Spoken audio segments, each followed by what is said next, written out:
Let's talk about Australia. First time they didn't qualify in 21.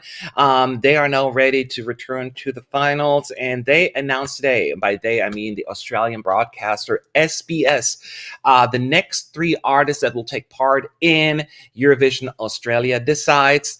In case you didn't know, 3 artists previously have been announced, and those were Paulini, I think Jaguar Jonze, which I loved in 2020. They should have won, I think, probably in my view, as well as 2017 Australian representative Isaiah Firebrace, and he finished in 9th place, I think, thanks to the juries. But I think everybody thinks back, what we remember most of him was that butchered no that went viral. It's always the unfortunate thing.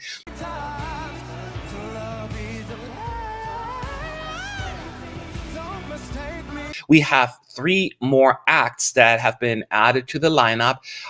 Some of them are probably more known in Australia, not internationally, but I would like to hear from some people if you've known them. So one of them, and that is Sheldon Riley. He is known as the audience for reaching the final of the 2 seasons of The Voice in Australia. And he's a huge fan of the contest. He said he's always been a highlight, waking up at 5 a.m. every morning to watch the show from Australia. He dared to dream in my fashion and in my music, bringing that little bit of Eurovision magic with me every time. It would be an honor to represent Australia, bring the sparkle to Europe. He actually responded to one of our tweets as well. So he is very much into it. I always have a soft spot for that. The girl band that you see here, the 6-piece, they're called G-Nation, I think it's how you pronounce it. They're specializing in R&B and pop. They also reached the final of The Voice this year, and they said it is exciting to be part of the creativity, inspiration, and diversity that Eurovision brings every year. And we cannot wait to bring our song to life on the national stage. So they're very excited. And then the last one in the bottom left, in red, is Andrew Lambro is his name. He's from Sydney, and he's a singer-songwriter and another alumni of one of the singing competitions, the X Factor, but it's been a minute, in 2015, and he has a pretty big online following. He said, admiring all that goes into it in terms of Eurovision, seeing artists show their craft to the world and to be part of the show is like a dream come true. So, at least they're all on paper very excited. And I know, Sean, you don't know any of these like in detail either. What do you think Australia needs to do to return to the finals? Do they just think should stick to what they know with Eurovision Decides and just look past this one hiccup? Or what is the solution here? I think with Australia, they've started to find themselves, and I'm really happy for them. Like, I think it really happened with them with Zero Gravity. I think that was the first year that they really got what Eurovision's about, and they really profited from it.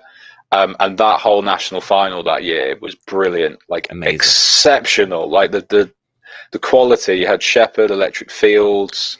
There were some other acts that were brilliant that slipped my mind at the minute, but I just remember that year thinking, wow, this is a really strong field. And I think that they've got to stick to the national final, because there's so many. Australia is so rich with strong music and a really strong music scene considering the population.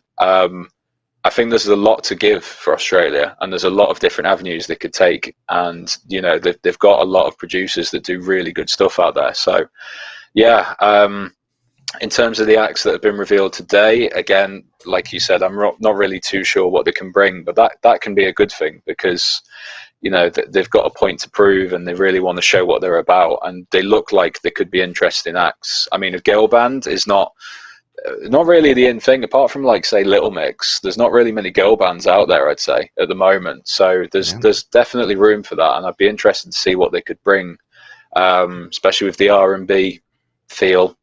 So yeah, we'll see what happens. Yeah, we'll see what happens. That's that phrase again. Take a shot. Well, that's water. Yeah. Just pretend it's whiskey or whatever. I mean, what can you say at this point? It's speculation, and and keep in mind one thing. Yeah, sorry. I want them to bring something strong, something different. So I hope that's the case. Yeah.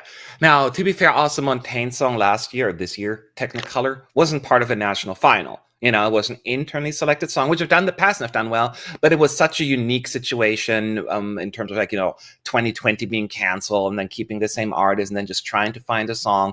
And clearly it seems as Australia was out of their element, and then they weren't there physically either. So there were so many things working against them in 21. So I don't think they should take this non-qualification as a discouraging factor. If anything, it should be encouraging to return to that national final. And the cool thing is about it, they get the big names, or at least nationally big names, in those national finals. People are not scared to be associated with the contest, even if they don't win the national final.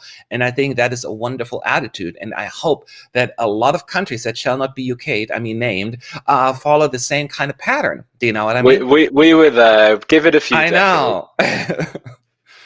I mean, if the Australia would end up in a similar boat as the UK for so many years, maybe that would change as well. But for now, that's why I'm just hoping it. So that would be really, really cool.